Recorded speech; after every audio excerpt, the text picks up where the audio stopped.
do exército sob a direção do coronel Walter Dornberger, que era responsável pelo desenvolvimento de foguetes militares. Esse foi o início de um longo relacionamento que duraria mais de 30 anos. Quando Adolf Hitler subiu ao poder, ele promoveu uma grande expansão nas Forças Armadas e destinou uma verba adicional para a construção de novas instalações militares de pesquisa espacial. O local escolhido foi Peenemünde, uma ilha isolada na orla ocidental do Mar do Norte. Em 1936, equipes de construção começaram a transformar as florestas da ilha no mais avançado centro de pesquisas do mundo.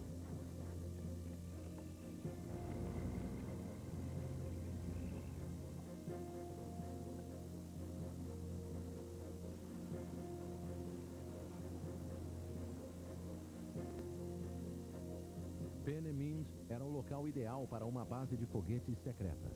Suas densas florestas podiam encobrir oficinas, usinas de energia e campos de teste. As instalações eram totalmente autossuficientes. My first impression in Peenemünde was that it was a huge enterprise. The area was great on the island. There was a little railroad connecting the different points.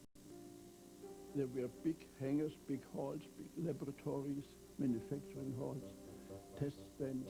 It was a very great impression. Peenemünde expandiu-se e em 3 anos mais tarde já dispunha de comércio e de moradias para a comunidade de 4.000 trabalhadores qualificados que viviam no local. Os trens transportavam os outros 11.000 funcionários que viviam nas cidades vizinhas. The security was very tight and you normally had to stop at the gate and show your pass. And even the people who came with the railroad, they were normally even checked twice. They were checked once when they got on the railroad, and they were checked again when they finally entered the main area of the facility. Os funcionários de Peenemünde desenvolveram um verdadeiro senso de comunidade. O mar e as belas praias eram um lugar ideal para a recreação. Para a matemática de 20 anos, Ruthcroft era um local de trabalho perfeito. Ja, die Lage war schon sehr attraktiv, also an der Ostsee, das war ja immer für die Mitteldeutschen oder ich kam aus Mitteldeutschland, das Urlaubstraumziel in den 30er Jahren.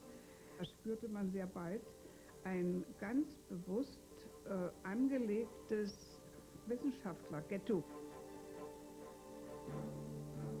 Os 2 primeiros foguetes experimentais do exército alemão foram denominados A1 e A2 e eram bastante pequenos e rudimentares. Porém, o A3, que tinha 6 metros de comprimento, era um dispositivo prático de pesquisa. O objetivo desse foguete era o aperfeiçoamento da direção através de giroscópios e o desenvolvimento de um motor com propulsão suficiente para romper a barreira do som. Em 1937, entusiasmado com o sucesso do A3, o alto comando alemão divulgou especificações para um novo foguete. Ele deveria ter um alcance de mais de 320 quilômetros, uma ogiva de 1 tonelada e ser transportável por ferrovia. Von Braun criou o projeto do A4. Mas antes que o foguete de combate A4 saísse do papel, um novo modelo de teste foi desenvolvido, o A5. Nesse protótipo, foram acrescentados estabilizadores verticais. Os testes no Mar Báltico foram animadores. Wernher von Braun, que aqui ajuda a resgatar um foguete, iria utilizar o A5 como o protótipo padrão até que o A4 fosse concluído.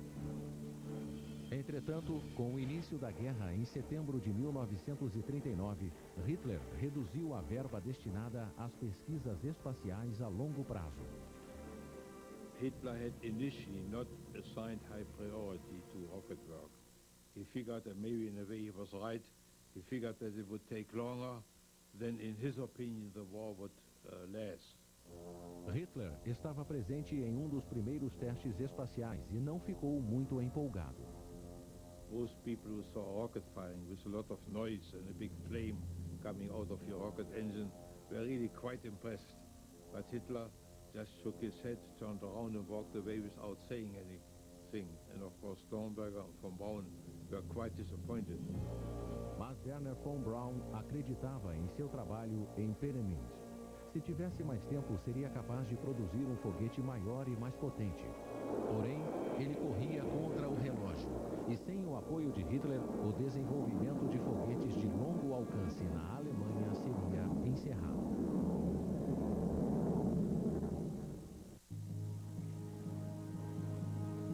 O desenvolvimento de armas secretas em Peenemünde voltou a ser prioridade para Adolf Hitler. 2 anos de guerra haviam levado a Alemanha ao limite de suas forças. No final de 1941, ele ordenou que Wernher von Braun, o maior cientista espacial do país, prosseguisse com a produção do A4, o primeiro foguete militar de longo alcance. Embora von Braun fosse o diretor técnico do projeto do A4, a logística da produção estava a cargo de Walter Dornberger, chefe militar de Peenemünde. A amizade e o objetivo comum desses 2 homens seriam vitais para o projeto. Juntos, eles montaram uma brilhante equipe de cientistas e engenheiros para produzir o foguete A4. August Fried era secretária de von Braun na época. Dr. von Braun war ganz leger. Nie in dem Sinne streng oder wie man sich heute vielleicht einen Chef vorstellt. Und er war auch in der Kleidung ein bisschen leger, um nicht zu sagen nachlässig, das kann man nicht sagen, übertreffen konnte, muss ich mal ganz ehrlich sagen. Jeder war von ihm begeistert, wie auch immer. Er konnte auch die Leute mitreißen, ja. Er hatte ja die Idee. Wernher von Braun tentava incansavelmente solucionar os diversos problemas técnicos do projeto. Dr. von Braun war von seiner Idee besessen. Sonst hätte er seine Mitarbeiter nicht so mitreißen können und wären ihm auch nicht so ergeben gewesen. Er hat auch immer die entsprechenden Leute näher zu sich rangeholt. Die haben echt mitgearbeitet und den Gedankengang weiter fortgesetzt. It was always most impressive to listen to him. He was an excellent speaker. He could formulate his ideas very beautifully and convincingly. Von Braun was extremely patient to tell and explain his standpoint and to listen to the other one and to bring forth his arguments, not with overwhelming power or with authority also, but just with technical reason and logic. O A4 tinha capacidade para atingir aproximadamente 4 vezes a velocidade do som, um feito inédito na época.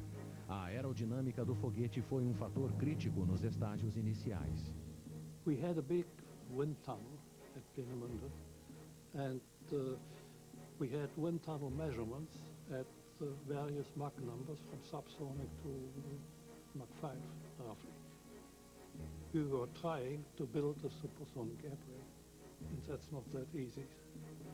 Und da habe ich erstmal begriffen, was es bedeutet, ein Geschoss über die Machsche Zahl hinweg, also über die Schallgeschwindigkeit hinweg zu entwerfen und zu entwickeln. Mir wurde dann schon klar, dass hier etwas Besonderes stattfand oder entwickelt wurde. Este antigo diagrama ilustra os avanços técnicos do A4. O foguete é impulsionado pela reação de um jato de gases em alta velocidade, produzido pela combustão de 9 toneladas de oxigênio líquido e de álcool durante 60 segundos. O responsável por essa invenção que revolucionou os motores de foguetes foi o Dr. Walter Thiel. Walter Thiel was in a way parallel to von Braun. He was reporting to von Braun, so von Braun was definitely the overall boss. But Thiel had pretty much his own field. He was not really a designer. He was in fact a chemical engineer himself. But he was in charge of the development of the rocket engine. A capacidade do tanque de combustível do foguete era de 4,5 toneladas de oxigênio líquido. Para facilitar o transporte, os tanques eram mantidos vazios até o lançamento. Acima deles, havia 2 giroscópios que controlavam o A4. Grandes palhetas de grafite posicionadas atrás do jato defletiam o escapamento dos gases e davam rumo ao foguete. O primeiro A4 finalmente ficou pronto para testes em março de 1942.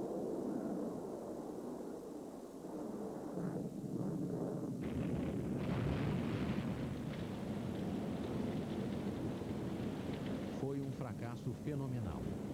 Depois que um outro teste também fracassou, os opositores do A4 em Berlim queriam cancelar o projeto, que já havia custado bilhões de marcos sem qualquer resultado prático. Von Braun ficou preocupado. Und wenn dann ein Versuch fehlging, dann hat er schon, kam er ins Büro und hat getobt. Aber für sich mehr. Das war für ihn schrecklich. Es war ja immer wieder ein Rückfall. Und er kam nicht vorwärts. The second launch failed at about that point. So again, many people said, we told you so, you just can't make it. And then fortunately with the third one, which was really the last one which had been permitted by Hitler. Hitler wanted to cancel the whole operation. And he insisted you at least have to show us in one good launch that you can make it, that you can obtain a reasonable distance with your missile. Em 23 de outubro de 1942, um foguete A4 aperfeiçoado foi lançado.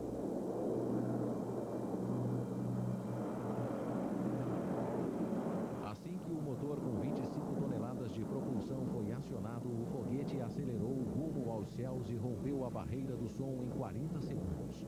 Von Braun então obteve sua primeira grande vitória. After a very successful launch and a big party we had, everyone was drunk. This is the first time that a human-built article has used a part of outer space to get from one place on Earth to another place on Earth. And so that's for me really the beginning of the space age. Mas o trabalho em Peenemünde ainda não havia acabado. Uma nova arma secreta, que seria o protótipo dos mísseis modernos, estava sendo desenvolvida. Estamos apresentando Heavy Metal.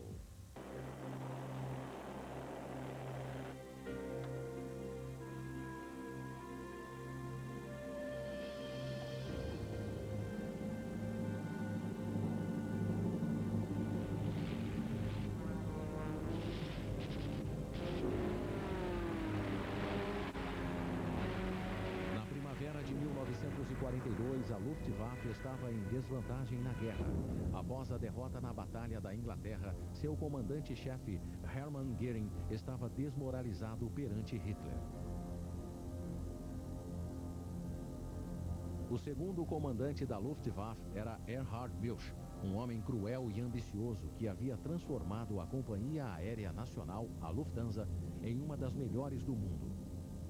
Hitler gostava de Milch e não se importava com o fato de que seu pai era judeu.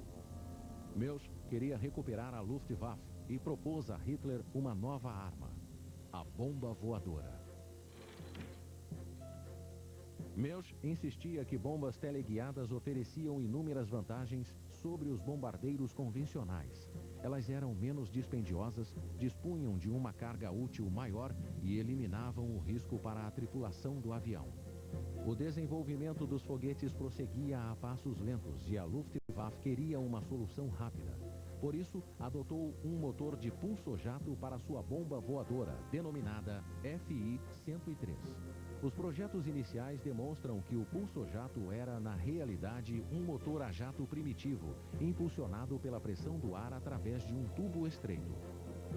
A FI-103 foi colocada em um trenó sobre uma longa rampa de trilhos de aço, semelhante a uma rampa de esqui. O impulso do foguete lançou a bomba a uma velocidade de centenas de quilômetros por hora em uma questão de segundos. A Luftwaffe testou a FI-103 em Peenemünde, separadamente dos outros foguetes militares.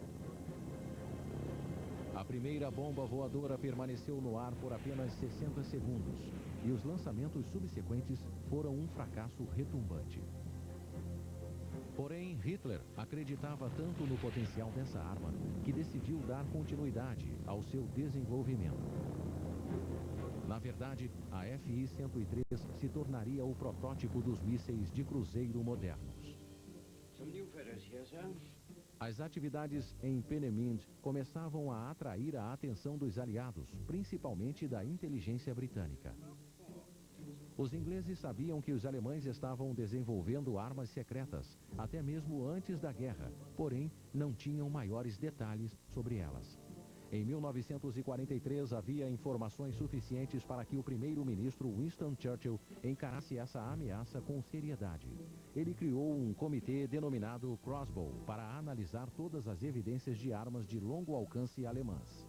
Os relatórios confidenciais elaborados pela inteligência britânica eram entregues por um mensageiro especial ao Gabinete da Guerra, localizado nos subterrâneos de Londres, onde o comitê Crossbow se reunia. O chefe do comitê era o político Duncan Sandys, genro de Churchill. Outra figura importante era o Lord Cherwell, conselheiro científico do governo britânico. Ele duvidava que os alemães conseguissem construir uma arma que ameaçasse a Inglaterra. Em sua opinião, um foguete movido a combustível sólido simplesmente não seria viável devido a seu enorme tamanho. Além disso, a tecnologia da época não permitia a utilização de outras alternativas, como o combustível líquido. Sands não concordava com isso, mas Cherwell insistia que os rumores sobre foguetes eram apenas um truque para encobrir outras armas, provavelmente bombas voadoras. Sands, um político astucioso, acreditava que os alemães possuíam não apenas foguetes, como também bombas voadoras, e imediatamente ordenou a intensificação das missões aéreas de reconhecimento. Havia várias evidências de armas alemãs de longo alcance obtidas através de reconhecimento fotográfico. A procura de armas secretas era um novo campo para os intérpretes fotográficos que haviam sido treinados para detectar material militar pesado e movimentos. You always checked in case there was something there that wasn't there before. And that's when you found, oh, there's a new road there, or there's a new building there. What's that? So you get out the old cover and look that up. No building. So what are they putting up there? It just worked from checking over and over again. A revelação ocorreu quando os intérpretes encontraram uma pequena aeronave teleguiada pousada em uma rampa de lançamento em Peenemünde. Talvez fosse uma bomba voadora. Em 23 de junho de 1943, uma outra missão trouxe uma fotografia onde se podia distinguir claramente um foguete. Os ingleses ficaram perplexos. Obviamente, os alemães planejavam utilizar essa arma contra a Grã-Bretanha. Duncan Sands imediatamente exigiu um ataque aéreo maciço a Peenemünde. Na noite de 17 de agosto de 1943, a Royal Air Force reuniu 500 aviões bombardeiros para atacar Peenemünde. Sua missão não era apenas destruir essa base militar, mas também eliminar os cientistas e indivíduos cujo trabalho ameaçava a Inglaterra. O lançamento desse ataque foi totalmente sigiloso. A verdadeira natureza do alvo não foi sequer revelada à tripulação dos bombardeiros. Os habitantes de Peenemünde estavam acostumados com o barulho de bombardeiros inimigos que sobrevoavam a cidade em rota para Berlim. Wenn die Sirenen wollten, interessiert uns schon gar nicht mehr. Wir standen gar nicht auf. Denn es waren wohl mal Beobachtungsflieger, die in der Luft waren, aber nur haben wir gedacht, die sehen uns nicht. Weil wir direkt am Strand, am Kiefernwald wohnten. Bombas incendiárias e de alto poder de destruição começaram a ser lançadas. Os habitantes de Peenemünde não estavam preparados para o ataque e a cidade se transformou em um mar de chamas. And that particular night, I remember that very well. We went into the ditches and lay down, and the bombs came. There were a number of hits by bombs in buildings, and fires began to burn. It was a very ghastly situation. Dann flog durch dieses Phosphor, was runterkam, und der Wind, diese Druckluftbomben auch, flog der ganze Staub, der Sand und von den Bäumen, die Nadeln durch die Gegend und dann sah man, da lagen dann zerfetzte Körper.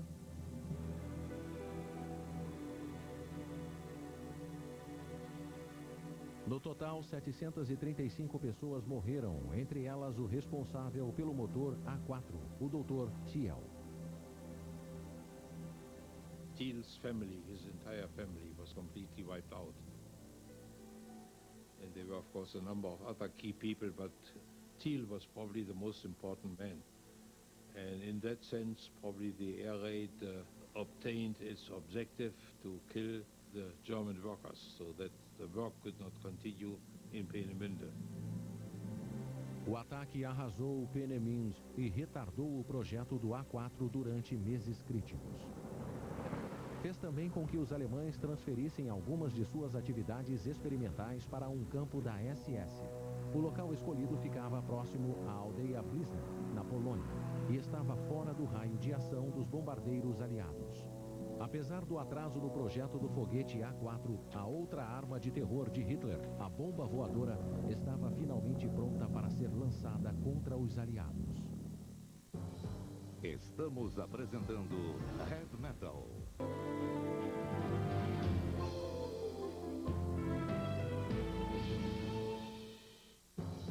Voltamos a apresentar Heavy Metal.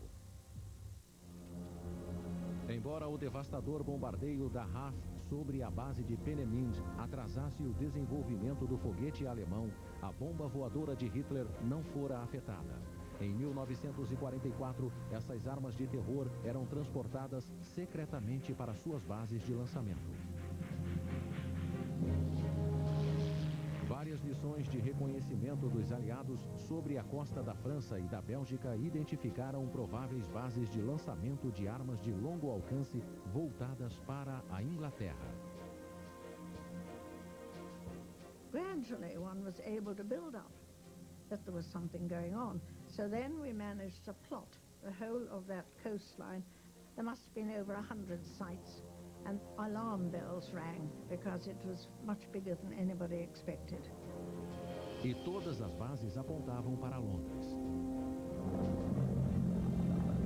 Em 13 de junho de 1944, exatamente uma semana após o início da invasão dos aliados na Europa, a primeira bomba voadora alemã foi lançada através do Canal da Mancha.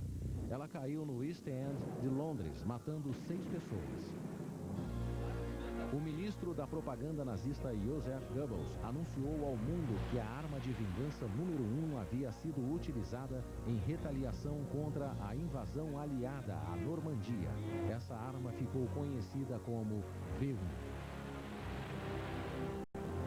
Mais de 3.000 bombas V1 seriam lançadas sobre Londres nas semanas seguintes.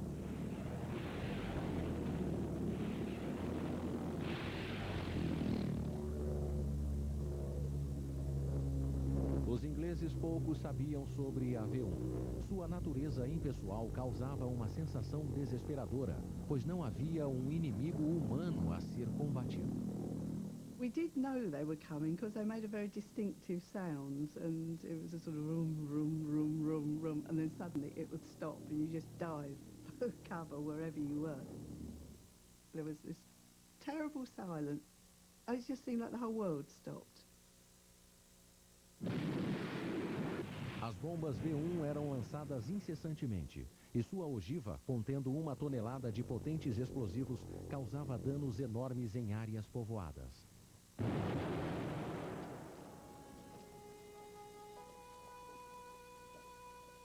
Cyril DeMarn era o chefe dos bombeiros na época. I was on many a job within minutes before the smoke had gone down. It was horrific, really, and you'd have people, members of the family, or possibly neighbours and people they knew, seeing dismembered bodies laying all over the street. And there were scenes of terrible distress. I saw so much of it that I hardened myself. I couldn't afford to be emotional about it, otherwise I wouldn't have been doing my job. Ninguém escapava dos efeitos dos bombardeios indiscriminados. Porém, para alguns estudantes como Tony Moss, tudo aquilo tinha um sabor de aventura. I suppose I didn't fully sense the danger, being only about 13 years of age. We got used to them. We even used to go out into the garden and watch these noisy things go over. They sounded like a motorcycle going across the sky. And eventually, of course, they became known as flying bombs and then buzz bombs, and then people nicknamed them the Doodlebug. As autoridades britânicas ficaram estarrecidas com a magnitude dos bombardeios. Era muito difícil elaborar um plano de defesa contra as bombas V1 sem compreender a verdadeira natureza dessa arma. As armas de defesa britânicas eram as mesmas utilizadas contra bombardeiros convencionais. Foram lançados enormes balões a gás para o bloqueio aéreo. Eles possuíam cabos grossos para arrancar as asas de qualquer objeto voador que passasse entre eles. Esses balões conseguiram bloquear 232 bombas voadoras. Era muito difícil deter as bombas V1 com artilharia antiaérea, pois elas eram relativamente pequenas e voavam mais baixo. Os ingleses logo compreenderam que a melhor estratégia seria concentrar sua artilharia para destruir as bombas voadoras muito antes que elas atingissem Londres. Também foram introduzidas duas novas armas americanas de defesa, um sistema de radar que rastreava o curso das bombas voadoras e possibilitava uma maior precisão de ataque, e um detonador em proximidade que fazia com que os projéteis explodissem mais perto do alvo. Isso aumentou consideravelmente o índice de acertos.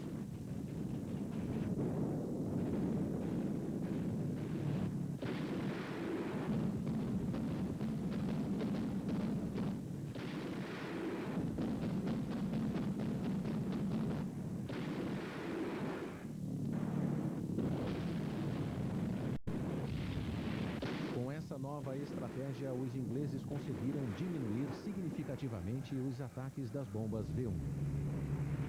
A RAF também obteve um sucesso considerável no combate a essas armas. Os ingleses utilizaram Spitfires, especialmente adaptados, e o Hawker Tempest, seu avião caça mais veloz.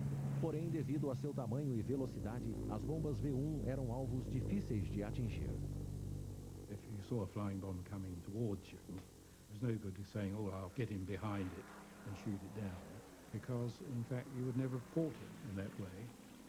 We had to have an entirely different technique of getting up above them, then diving and with an aileron turn so that we dive virtually on top of them and then flattened out behind them, and then you're in a position to shoot it down. If you got directly behind it, you had the heat haze from the jet, and all you could see was a couple of wingtips. But you'd pull into about 400 or 500 yards and give it a burst.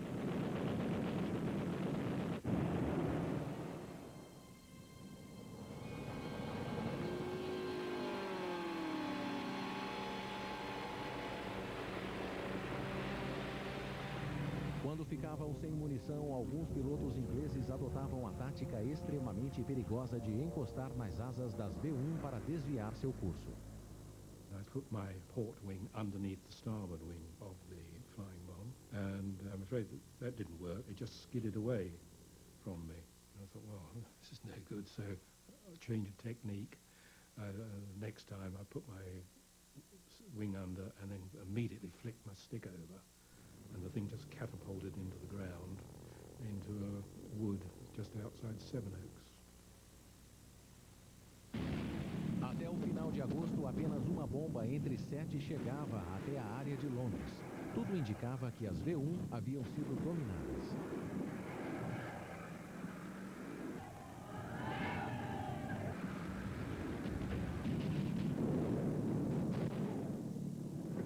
Das 8.000 bombas V1 lançadas contra Londres, 2.400 atingiram o alvo. A arma de terror de Hitler causou grande destruição, 24.000 civis mortos e feridos e 750.000 residências avariadas. Embora a campanha da V1 houvesse fracassado, uma nova ameaça pairava no ar. Um míssil silencioso e de alto poder de destruição estava prestes a ser lançado contra Londres.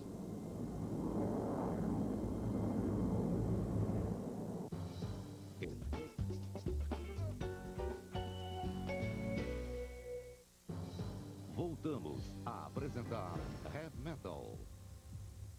Após o primeiro lançamento bem-sucedido de seu foguete A4 em 1942, o cientista espacial alemão Wernher von Braun e sua equipe fizeram grandes avanços tecnológicos.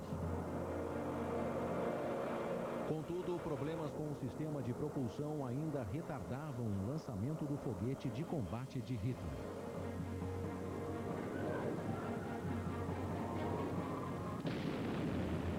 Em julho de 1944, Heinrich Himmler assumiu o controle do projeto. Ele era o chefe da temível SS e o segundo nazista mais poderoso da Alemanha. Von Braun insistia que o A4 ainda não estava pronto para entrar em operação, mas Himmler convenceu Hitler de que os cientistas estavam sendo cautelosos demais com relação à nova arma secreta. It was not yet fully reliable, and it was always a particular effort on von Braun's part to convince Himmler particularly that our rocket is not yet accurate enough and not yet reliable enough to be used as a real good and successful weapon. When Hitler finally decided to really use it as a weapon and to eventually call it the V2, it was not completely developed. So we should have had an extra 2 or 3 years to do final developments, and then the V2 would have been able to have really a very accurate, a pinpoint missile, which can pick out a building in a city complex or ship at sea. Originalmente, o campo de testes do A4 era Peenemünde. Mas após a cidade ser bombardeada pela RAF, em agosto de 1944, os alemães também começaram a realizar experiências na base de Blizna, Polônia. A resistência polonesa vigiava atentamente as atividades em Blizna, quando durante um voo de teste, um A4 caiu e acabou aterrissando nas margens do rio Bug sem explodir. Os poloneses encontraram o foguete e antes que a equipe de resgate alemã chegasse, esconderam-no dentro d'água. Os alemães não conseguiram localizar o A4 e finalmente desistiram da busca. Mesmo correndo o risco de serem descobertos, engenheiros poloneses supervisionaram a desmontagem do míssil e então entraram em contato com a inteligência britânica. Os ingleses necessitavam desesperadamente de informações técnicas sobre o misterioso A4. Em 25 de julho, um avião da cota da RAF aterrissou em um campo de pouso deserto da Polônia para coletar os componentes do foguete roubado e levá-los para Londres. As novas evidências não deixavam dúvidas sobre o poder de destruição do foguete de longo alcance dos nazistas. Churchill, preocupadíssimo. Como a ameaça das bombas B-1 ainda pairava sobre Londres, ele preferiu não divulgar informações sobre essa nova e terrível arma. Se tivesse sorte, conseguiria localizar e destruir as bases de lançamento antes que os foguetes fossem disparados. Com a derrota das forças alemãs na França, os aliados logo chegariam às fronteiras do próprio Reich. Hitler planejava conter essa ameaça com o lançamento de sua nova arma secreta. No dia 29 de agosto, ele ordenou o início da ofensiva do A4. O exército alemão transferiu sua equipe de lançamento do A4 para Haag, na Holanda, localizada a cerca de 320 quilômetros de Londres e dentro da área de alcance do míssil. Os alemães acreditavam que os aliados não teriam coragem de bombardear a capital da Holanda, conhecida como a Cidade da Paz. As plataformas de lançamento móveis ficaram escondidas nos bosques vizinhos e depois foram levadas para um local descampado. No dia 8 de setembro de 1944, o primeiro A4 foi lançado em direção a Londres. Ele subiu a uma altura de cerca de 80 quilômetros antes de atingir seu alvo a uma velocidade superior a 4.800 quilômetros por hora. Todo o trajeto foi percorrido em menos de 5 minutos. Foi um ataque surpresa. It came over and came down faster than the speed of sound. So you heard the explosion from the bomb and then heard it come in a second or two afterwards. And it used to sound rather like a tube train coming into a station. A máquina de propaganda nazista apelidou o A4 de V2, arma de vingança número 2. Essa arma era singular entre todo o arsenal da Segunda Guerra Mundial, pois não podia ser interceptada. Após seu lançamento, era simplesmente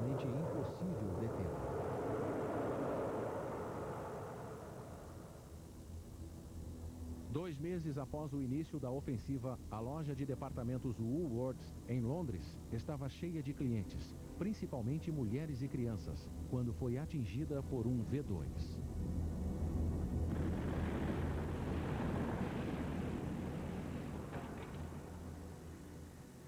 My school actually was more or less on the corner opposite where the bomb had gone off. But it was a very devastating thing. We knew lots of the women that were in the shop. They were neighbours, and I can remember one of their children came into us and said, "Mummy hasn't come home," and actually, Mummy never did come home. We didn't know at the time, but it turned out to have been the biggest V2 disaster in Britain. Os clientes da loja não tiveram a mínima chance. 240 pessoas morreram ou ficaram gravemente feridas. No total, 1.100 bombas V2 atingiram a Inglaterra, deixando um saldo de 9.000 vítimas. A destruição de imóveis também foi enorme. Somente em Londres, 500.000 moradias foram arrasadas.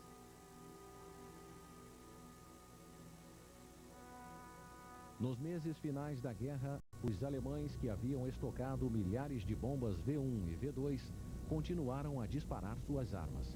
Quando as plataformas de lançamento na França e na Bélgica foram destruídas pelas forças aliadas, a Luftwaffe começou a utilizar aviões bombardeiros para o lançamento das V1.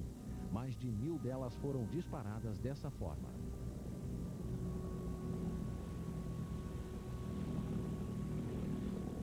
Hitler havia também iniciado uma campanha com armas V contra Antuérpia, na Bélgica, em uma tentativa desesperada de impedir que os aliados utilizassem o porto dessa cidade. 9.000 bombas V1 e 1.600 V2 foram lançadas sobre Antuérpia, deixando um saldo de 10.000 vítimas.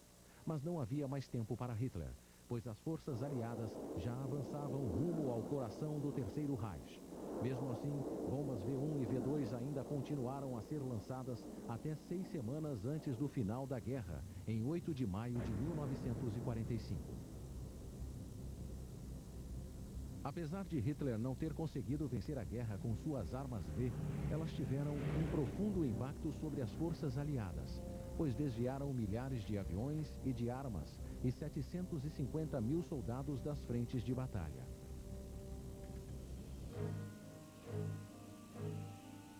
Após o final do conflito, não havia um consenso sobre a eficácia das armas V no esforço de guerra alemão. O general Eisenhower, comandante supremo das forças aliadas, disse que se em vez de atacar Londres, Hitler tivesse lançado as armas V contra os portos britânicos, a invasão da Normandia talvez fracassasse. Por outro lado, Albert Speer, ministro germânico de suprimentos, achava que o projeto V2 havia prejudicado mais os alemães do que os aliados, pois exigira mão de obra altamente qualificada e matérias-primas escassas. Com esses recursos, eles poderiam ter incrementado a fabricação de caças e obtido um melhor desempenho em combates aéreos. Com o final da guerra, os vitoriosos iniciaram uma corrida frenética para obter o máximo de informações sobre as armas V. Os americanos ficaram com a V1 e a renomearam de JB-2. Eles pretendiam atacar o Japão com essa arma. 100 bombas V2 e toneladas de peças sobressalentes também foram confiscadas e levadas para os Estados Unidos.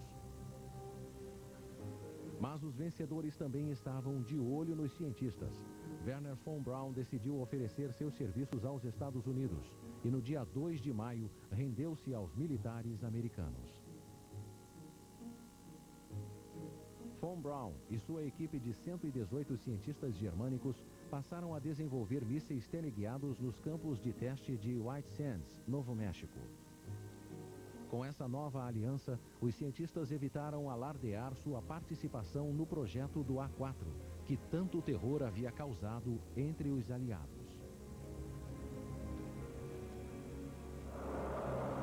Nos Estados Unidos, Wernher von Braun novamente se destacou por suas qualidades de liderança e ele então pôde reviver seu antigo sonho de levar o homem à Lua. He was a genius as an engineer, as an organizer, as a project planner, as a leader, as a person who could convince others of his ideas.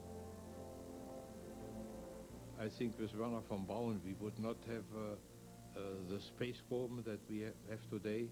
We certainly would not have been on the moon, and we probably would not have an international space station going around the Earth today. Werner von Braun iniciou sua carreira com um foguete altamente secreto. Porém, seu grande sonho se realizaria em 1969, quando a espaçonave Apollo levou o homem à Lua. Esse feito ocorreu 27 anos após o primeiro lançamento bem-sucedido do A4 em Peenemünde.